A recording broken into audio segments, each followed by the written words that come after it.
নমস্কাৰ অৰ্গেনিক খেতি অসমৰ প্ৰিয় দৰ্শকসকল আপোনালোকলৈ স্বাগতম জনাইছোঁ আৰু আজি মই বহু দিনৰ মূৰত ভিডিঅ' দিবলৈ ওলাইছোঁ কাৰণ মই নিজে বহুত ব্যস্ত হৈ গৈছিলোঁ মই আৰু এখন নতুনকৈ দোকান আৰম্ভ কৰোঁ আমাৰ সহায় সম্পূৰ্ণৰ কাৰণে আৰু আপোনালোকক সেই দোকানখন মই দেখুৱাব নোৱাৰোঁ কাৰণ যেহেতু মোৰ এইটো সম্পূৰ্ণ খেতিৰ বিষয়ে ৰিলেটেড ভিডিঅ' হয় গতিকে যি কি নহওক আপোনালোক খুব মহত্বপূৰ্ণ ভিডিঅ' এটা লৈ আপোনালোকৰ ওচৰত আহিছোঁ বৰ্তমান ধানৰ সময় আৰু এই ধানৰ আপোনালোকে দেখিবলৈ পাব পাতবিলাকত হালধীয়া পৰি বা লাল পৰি ফেলে ধানবিলাকত বেমাৰৰ সৃষ্টি হৈছে বহুত খেতিয়কে মানে কি হয় এই বেমাৰটো কি হয় তাক ধৰিব পৰা নাই তাৰ কাৰণে কি কৰিছে সাৰ মাৰিছে সাৰ মাৰা বিনিময়ত ধানটো কলা পৰিছে কিন্তু বেমাৰটো এৰি যোৱা নাই যেহেতু বেমাৰ এৰি যোৱা নাই বেমাৰৰ কাৰণে আমি কি স্প্ৰে কৰিম যিটো ৰোগ লাগি আছে আমাৰ ধানত আপোনালোকে ওচৰলৈ আহিলে দেখিব আহকচোন দেখুৱাব আপোনালোকে চাওক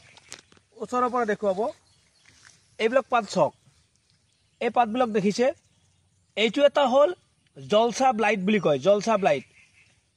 কেলকাতা ভাষা হয় জলসা ব্লাইট আৰু এই জলসা ব্লাইটটো যেতিয়া থাকিব তেতিয়া ধানত আপোনাৰ যিমান খাৰ মানে ব্যৱহাৰ নকৰিলেও ধানটো কলা পৰিব কিন্তু পাতৰ পৰা এই ৰোগটো নিৰাময় নহয়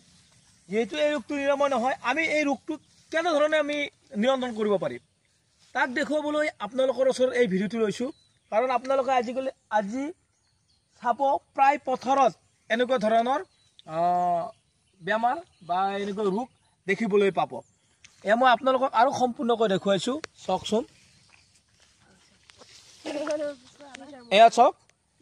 এই পাতবিলাক চাওক সকলো পাত এনেকুৱা ডাকি হৈছে এইটো এটা ফাংগাছৰ প্ৰব্লেম হয় অৰ্থাৎ ব্লাইডে হয় আৰু আপোনালোকে পাতবিলাক চাওকচোন তলৰ পিনে এইবিলাক দেখিলে আপোনালোকে গম পাব পাতবিলাক ফুটাফুটিকৈ দাগি হৈ গৈছে আৰু কলা পৰি গৈছে এই চাওক ইয়াৰ কাৰণে আপোনালোকে স্প্ৰে কৰিব লাগিব আৰু কি স্প্ৰে কৰিব লাগিব কিমান পৰিমাণৰ স্প্ৰে কৰিব লাগিব আপোনালোকক এই ভিডিঅ'টো আজি দেখুৱাইছোঁ আপোনালোকে চাওক কেনেধৰণে মই স্প্ৰে কৰিম আপোনালোকৰ মাজত মাত্ৰ মই দুটা মেডিচিন আপোনালোক দেখুৱাবলৈ আহিছোঁ বজাৰত এনেকুৱা ধৰণৰ মেডিচিন পাব এজুষ্টা AJOTA এজুষ্টা এইটো মেডিচিন আপোনালোকে ইউজ কৰিব পাৰে পাৰ 16 লিটাৰ বা 20 লিটাৰৰ 30 ml AJOTA এইটো দেখিছে এইটো মেডিচিন আপোনালোকে ইউজ মানে স্প্ৰে কৰিলে 16 লিটাৰ বা 20 লিটাৰৰ 30 ml লৈ মানে স্প্ৰে কৰিলে এই ৰোগটো আপোনালোকৰ নিৰাময় হ'ব নতুবা আপোনালোকে আৰু এটা বস্তু পাব কপ ক্লিনাৰ কপ ক্লিনাৰ উষা এগ্ৰো কোম্পানীৰ হয় এইটো স্প্ৰে কৰিলেও হ'ব এইটো আপোনাৰ 25 গ্ৰাম 16 লিটাৰত লৈ স্প্ৰে কৰিব লাগিব এই দুটা মেডিচিন আপোনালোকে স্প্ৰে কৰিলে এই বেমাৰটো আপোনালোকৰ মানে কি ধানৰ পৰা গুচি যাব ইয়াত কোনো সাৰ বা তেনে ধৰণৰ বেলেগ মেডিচিন ইউজ কৰিলে আপোনালোকৰ এই ৰোগটো নিৰাময় নহ'ব এই ভিডিঅ'টো লৈ আপোনালোকৰ ওচৰত আহিছোঁ আৰু মই ইয়াতে আজি স্প্ৰে কৰিম আৰু স্প্ৰে কৰাৰ পিছত কেনেকুৱা ৰিজাল্ট পায় আপোনালোকে এক সপ্তাহ বা 10 দিন পিছত আকৌ এটা ভিডিঅ' বনাম ইয়াৰ ওপৰত আপোনালোকে চাব আহকচোন মই স্প্ৰে কৰিম আপোনালোকক কিছু স্প্ৰে কৰা মুহূৰ্ত দেখুৱাওঁ এয়া চাওক মই ইয়াতে 30 ml ব্যৱহাৰ কৰিছোঁ এটা মই অনুমানিক হিচাপে 30 ml লৈ লৈছোঁ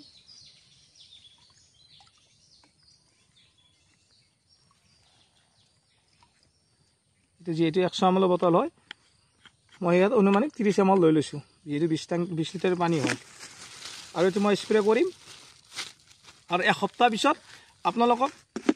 এই ধানখিনিৰে আকৌ এটা ভিডিঅ' দিম ইয়াৰে ৰিজাল্টটো কেনেকুৱা হ'ল